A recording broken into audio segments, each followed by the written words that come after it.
Sabda Kehidupan bulan Juni 2021. Bukan setiap orang yang berseru kepadaku, Tuhan, Tuhan, akan masuk ke dalam kerajaan sorga, melainkan dia yang melakukan kehendak Bapa-Ku yang di sorga. Matius 7 ayat 21. Ayat dari Injil Matius ini merupakan bagian penutup dari khotbah di bukit di mana Yesus telah mewartakan sabda bahagia, mengundang para pendengarnya untuk mengenali kedekatan kasih Allah dan menunjukkan bagaimana untuk bertindak sesuai dengan itu, yakni untuk menemukan di dalam kehendak Bapa cara untuk mencapai persekutuan penuh dengannya di dalam kerajaannya. Bukan setiap orang yang berseru kepadaku, Tuhan, Tuhan, akan masuk ke dalam kerajaan sorga, melainkan dia yang melakukan kehendak Bapa-Ku yang di sorga. Namun, apa kehendak Tuhan?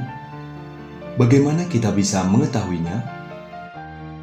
Kiara Lubik membagikan penemuannya sebagai berikut. Kehendak Tuhan adalah suara Tuhan yang terus-menerus berbicara kepada kita dan mengundang kita. Seperti seutas benang, atau lebih tepatnya, seutas benang emas ilahi yang menjalin seluruh kehidupan duniawi kita dan seterusnya. Ini adalah cara Tuhan untuk mengungkapkan cintanya. Cinta yang meminta sebuah jawaban agar dia dapat melakukan keajaibannya dalam hidup kita.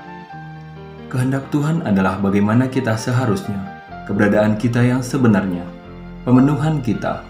Mari kita senantiasa mengulangi, biarlah ini terjadi di hadapan setiap kehendak Tuhan, baik yang menyakitkan, menyenangkan, atau yang kita acuhkan. Kita akan menemukan bahwa 3 kata sederhana ini akan menjadi pendorong yang kuat, seperti landasan peluncuran, untuk melakukan apapun yang harus kita lakukan dengan kasih, dengan kesempurnaan dan pengabdian yang total. Saat demi saat, kita akan menyusun mosaik hidup kita yang luar biasa, unik dan tak terulang, yang selalu dirancangkan Tuhan untuk kita masing-masing, sama seperti bunga-bunga kecil dan berwarna-warni yang memiliki makna di dalam keindahan alam yang tak terbatas. Demikian pula hal terkecil sekalipun, seperti perbuatan kasih, akan memiliki arti dan bersinar dalam keindahan dan kebesaran Tuhan. Bukan setiap orang yang berseru kepadaku, Tuhan, Tuhan, akan masuk ke dalam kerajaan sorga, melainkan dia yang melakukan kehendak Bapa-Ku yang di sorga. Menurut Injil Matius, hukum Kristiani yang paling utama adalah belas kasih, yang merupakan pemenuhan dari setiap tindakan penyembahan dan kasih kepada Tuhan. Sabda ini membantu agar hubungan kita dengan Tuhan yang tentunya bersifat personal dan intim, terarah kepada dimensi persaudaraan dengan melakukan tindakan nyata. Ini mendorong kita untuk keluar dari diri kita sendiri guna membawa rekonsiliasi dan harapan kepada orang lain. Sekelompok anak muda dari Heidelberg, Jerman memberikan kesaksian ini. Bagaimana kami bisa membuat teman kami mengalami bahwa kunci kebahagiaan terletak kepada memberi diri kepada orang lain. Disinilah kami mulai meluncurkan aksi baru kami yang berjudul 1 Jam Kebahagiaan. Idenya sangat sederhana. Untuk membuat orang lain bahagia, setidaknya selama 1 jam dalam sebulan. Kami mulai dengan mereka yang menurut kami paling membutuhkan untuk dicintai.